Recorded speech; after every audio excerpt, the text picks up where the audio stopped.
more na nag-raise ka rin ng frequency. At the same time, you cannot hide yourself.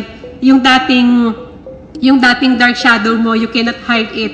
Kasi nga, kumbaga, nagliliwanag ka na. Kaya nga, merong ibang nasa spiritual na nagtatago sila. Nagtatago sila ng account nila, naglalak sila ng account nila. Bakit ka magtatago, di ba? You need to shine your light. You are the star. You are the sunrise. You are the sunlight na kailangan mong i-open yung self mo. It is not hidden. But hidden means nagbababalik ka sa fear. Kailangan mong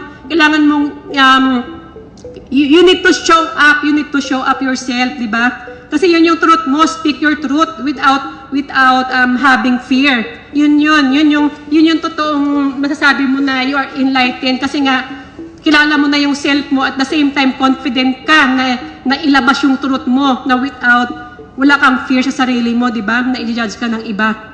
So shine your light. Yun yung purpose ngayon.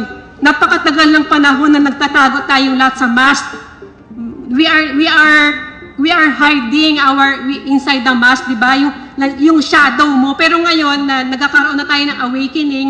So, di ba, you are shining from your inner light na kailangan mo na tanggalin yung mask na nakatago sa'yo, yung shadow self mo. So, yan yun. That is why, pag sinabi mong mga hidden, kung ano mga hidden agenda, mga hidden scripture, it is not all about hidden. Bakit hidden? Kasi nga, yun yung matrix truth.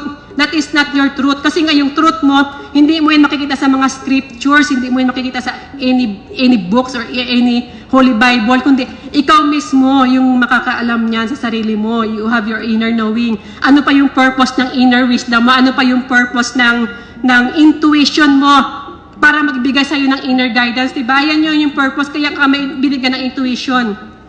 So yan yun. Kaya ngayon,